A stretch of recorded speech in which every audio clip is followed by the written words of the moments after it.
Hey everybody, how's it going? Today I'm going to be installing the new Boost Auto M2 style Luma steps. These are the articulating side steps on my 2022 Chevy Silverado. If you follow my channel, you've seen in the past that I installed the Luma Step M1s on my truck, and I have a full install video on that. I've loved those steps. They've been great. I think they look really cool when they're lit up going down the road. They've held up. I have them in my garage here. I don't know what I'm going to do with them, but I'm upgrading, I guess you could say, to these M2s. These are the articulating ones. Like I said, they will open and close with your doors. So I've gone ahead and started a little bit. This video might feel a little discombobulated because I can utilize some of the wiring from my M1 Luma steps on my new M2 Luma steps. I highly recommend you watch the official Boost Auto installation video for your truck. They go to great lengths to make a really detailed installation video. The guys at Boost Auto are really cool. They care about trucks. They are truck drivers. They are truck enthusiasts. They are like the breed of truck guys that like this sort of modification. So they go to great lengths to make a cool video to make it easy for you to install these. So definitely check that out. Mine's gonna hit the highlights, but if you're looking for that in-depth video, definitely check it out. I'll post a link to it in the video description below. So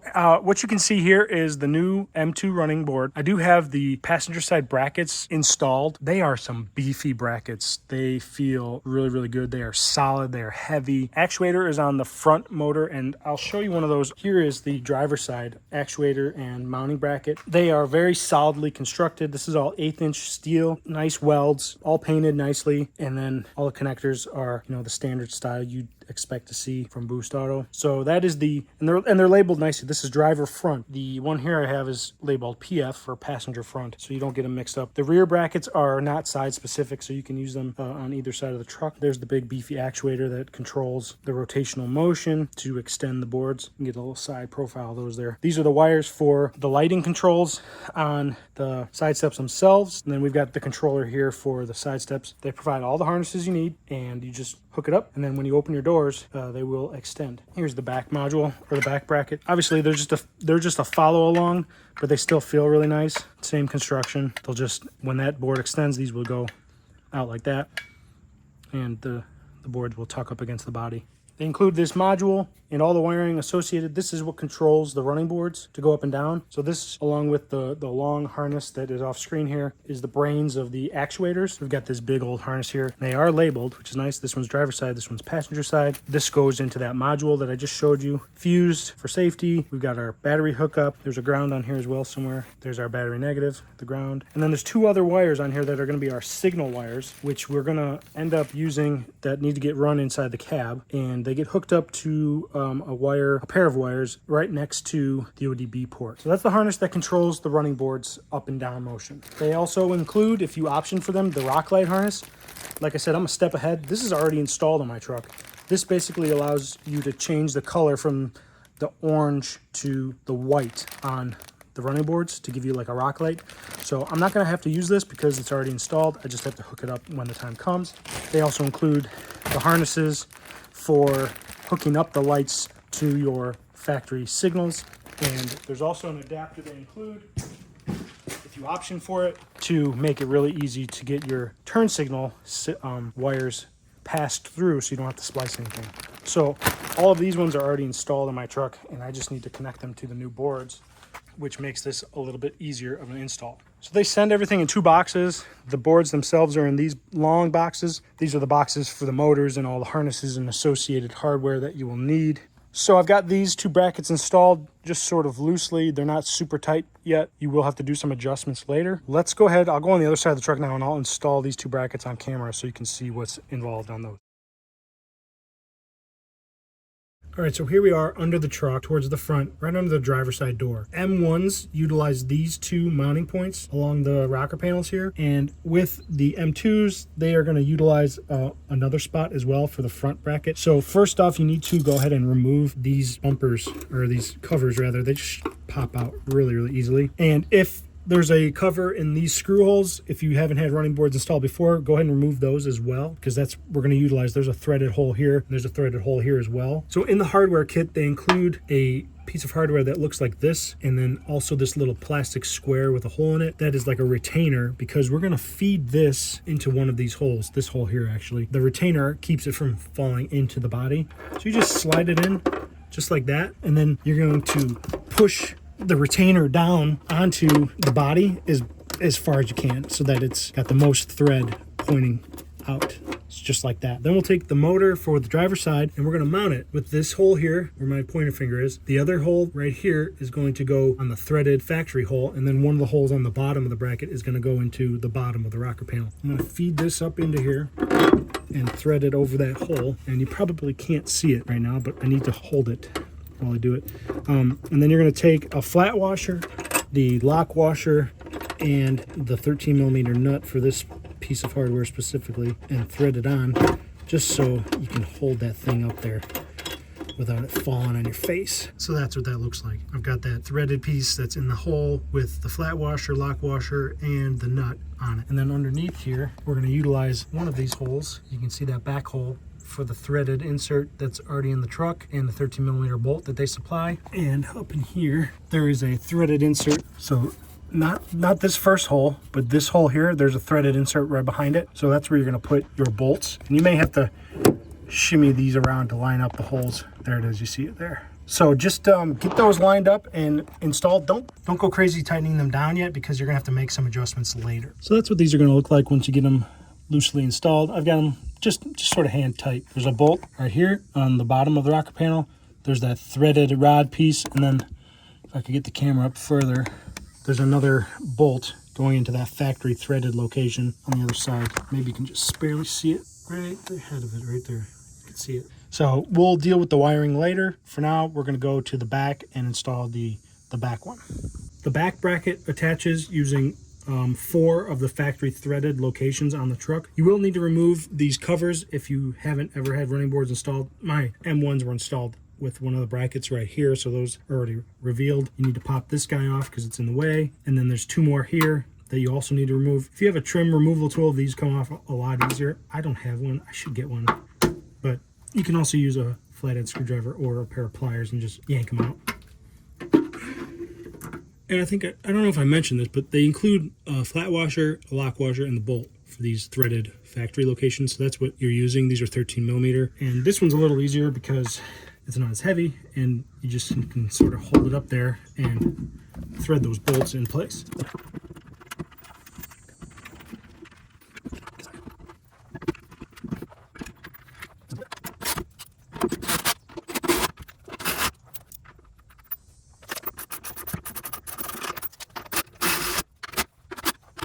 So there we go. We've got these all bolted on, again loosely, because we may have to make some adjustments later to align. And this just sort of sits in here, and it'll follow that front one as it moves. I'm ahead of the game a little bit, like I mentioned, because I already have the wiring for the lighting installed, because I'm upgrading from M1s to M2s. So all of these wires you see over here that run across here and go over there, those are all my lighting wires for the running boards. I need to still run the harness that controls the actuator, but I wanted to overview show all the wires that I have here. So it's kind of a mess, but these are the wires for the lighting controls. They get fed down the back side here and go to my passenger side, and you can actually see them hanging down right there. Those are them. They include enough wire so that you get it across. You can run it across the engine bay, and then these wires go back this way, and some of them go into the cab where there's a switch. The other one is this one right here that goes down to the driver's side lighting.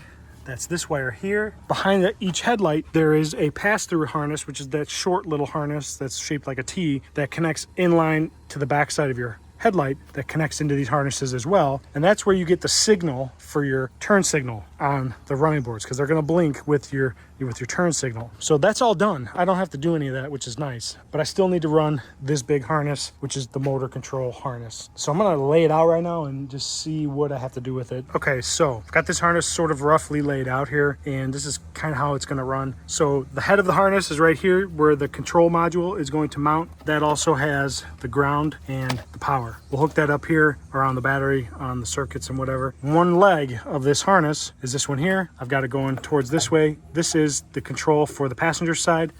It is labeled. Make sure you put them on the right side. So anyways, this is gonna run and it's gonna go down back behind here and it's gonna pop out right where I have those other two lighting harnesses. And then there's this small wire, which I'll talk about in a minute. I just have it running to the front here over the grill. And then there's this other control wire for the driver's side actuator, which is this one here. And that one's gonna follow its way and it's gonna go down back there and pop out similarly to the lighting wires there. Now then there's one more harness, this little guy, and it's got these two leads on the end of them. And these need to get run inside the cab. They show how to do it using one of these grommets on the firewall. That grommet right there is what we're gonna end up using. Get them into the cab, pull them through, and we'll feed them under the dash inside the truck to get over to the ODB port. For now, I'm gonna work on getting these wires run down to where they need to be to get the actuators. All right, so I realized when I was editing that I missed some footage and I wanted to clarify a few things. So this is the new harness that is for the actuator power, and it comes down right here behind the front wheel. There's a space along the fender liner where you can like run stuff down to the frame here, and it's out of the way of any other moving parts and heat from the engine, so it's a good spot. So I've got both the lighting harness and the new power actuator harness running down that same channel on the backside, just behind the battery. You can like feed it down and then bring it out right here next to the body mount. And then I just ran it over to here along this main factory harness and I plugged it in. So that's what this connector is right here. I did a very similar thing on the other side. I'll pop over there right now and look. So you can see that harness is zip tied right there next to the body mount, and it just comes over the top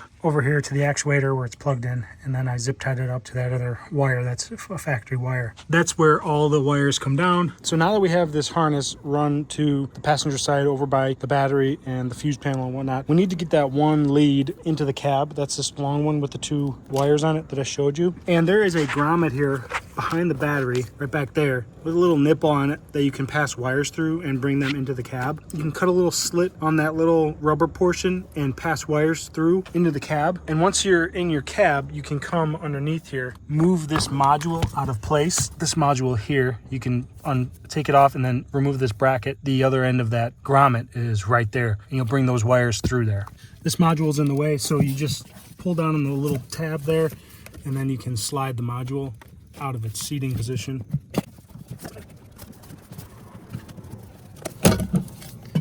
You just let that sort of free hang. And then there are two bolts on this that you need to remove for this bracket.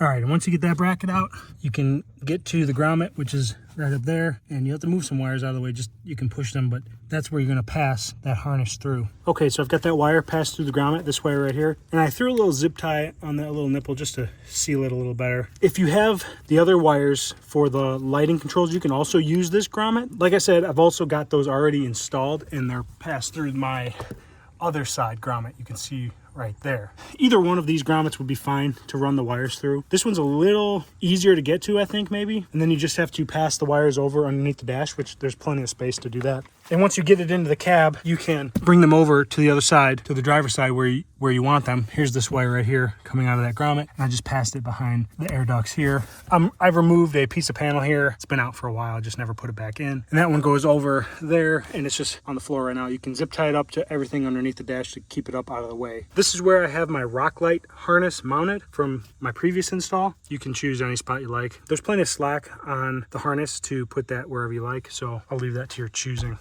It's so freaking hot, I can't even think straight. Now would be a good time to disconnect your negative battery cable before we start hooking things up. So I'm gonna do that. It's 10mm right there. All right, I've got my sensor wire brought over here to the ODB port area. I've tidied up my wires along underneath the dash. There's tons of spots to zip tie off to under the dash. You can figure that out on your own. But now we need to hook up our sensor wire to two of the wires on the ODB port. And to remove that, we're gonna need a 7mm to remove the two screws that are holding it in place. This will give us some more access to get to the wires we need.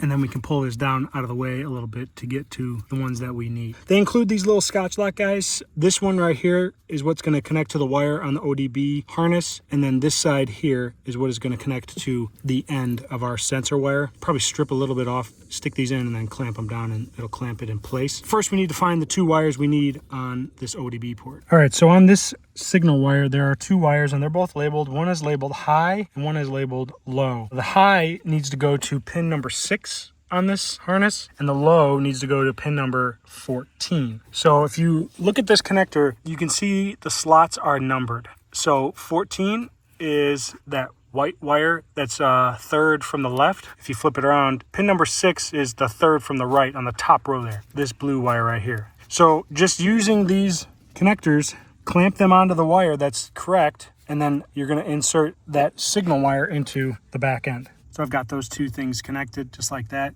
I just use a pair of needle nose pliers. You insert the wire and then you just clamp it down until it clicks. So I've got one on pin 14 and the other on pin 6. So then we're going to take those two other strands and insert them into the other end of this and clamp them down. This is what it's going to look like when you're all through, and then you can tidy up your wires and then reinstall the ODB port back into its spot right here with the two screws. Whatever slack you have, just zip tie it into a bundle and find a spot for it up here in the dash. There's plenty of space. All right, the next thing we're going to do is deal with the other side of the harness for the power hookup, ground, and the control box. So right here on top of the battery, there's two little clamps that allow you to lift this cover right off. Just set that off to the side. And we're going to take the power lead, which is the red wire, and we're going to hook it up to this post here to get our power hookup. And this post is a 13 millimeter, so just loosen it up. So we're going to take that power lead and we're going to put it right here on this stud and then tighten up this bolt.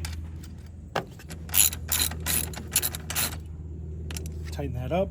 And then for our negative ground, which is this other, there's a stud right here that we're going to loosen up, and we'll put this right on that stud, and that'll be our negative ground. All right, so once you get that stud off, which it's actually a two-piece ordeal. There's this top piece like this, and there's this bottom piece. I had another ground in between these spots here, so it was kind of a pain to get off, but you should take it off all the way so you get the ground between this and the body. So that's what I'm going to do with these now. I've got these two grounds. The one ground is for the new wire harness that I just installed, and the old ground is for the wiring for the lighting on the boards. So I'm just going to thread this into place and tighten it up. It'd be a whole lot easier if this hood strut wasn't in the way too. The last thing to connect is the control module, and that goes to this big port on that main harness.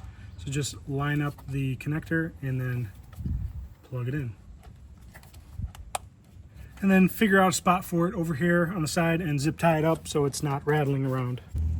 And now we should be able to reconnect our negative battery terminal and tighten it up.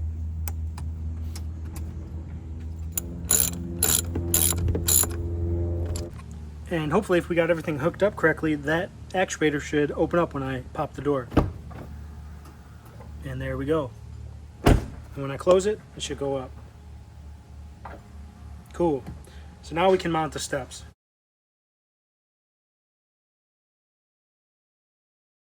Okay, so now that we got everything wired and the brackets are installed, we can mount the boards to the truck itself. Now the default position is that front actuator is going to be tucked up to the truck. Now that we've got the wiring hooked up, it will extend. And since we need it to stay down while we're working on it, they've built a feature into it that's like an anti-pinch. So all we need to do is hold our foot on here and shut the door. After a few seconds, the actuator will want to pull back, and it recognizes there's force pushed against it, and it stays open. So now we can mount the boards, and it's fairly easy. There's a track along here, and they include the hardware with some carriage bolts, and we just slide the carriage bolts into the track and then line them up to the holes on each bracket. There's two on the front, two on the back. Line them up and get them going. Obviously you want your connections on the running board to be towards the front. Those are the connections there. Those are the wires for the lighting. We can slide the carriage bolts in starting at the back and work them to the spots we need them. And then you're going to secure those carriage bolts with these 10 millimeter nuts and just sort of loosely get them on first, because you're going to want to slide this thing back and forth a little bit to make your final adjustments.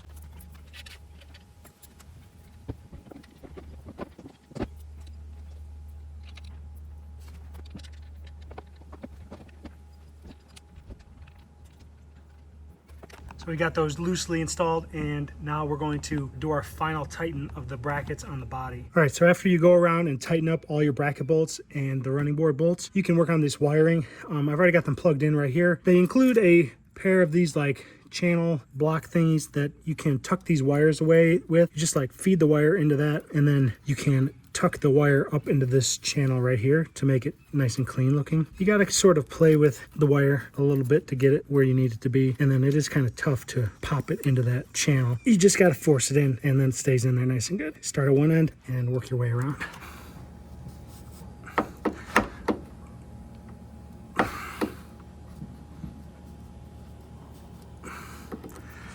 gonna call that good.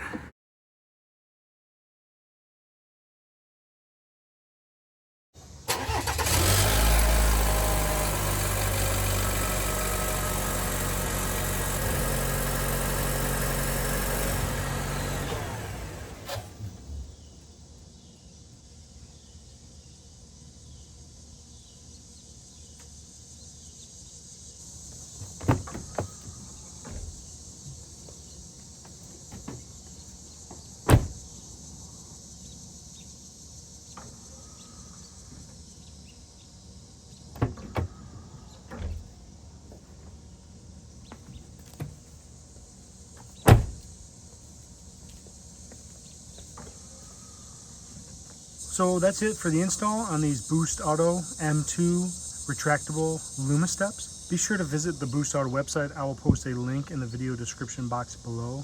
If you like this video, give it a thumbs up. Love it if you subscribe. Stay tuned for new videos. We'll see you next time. Later.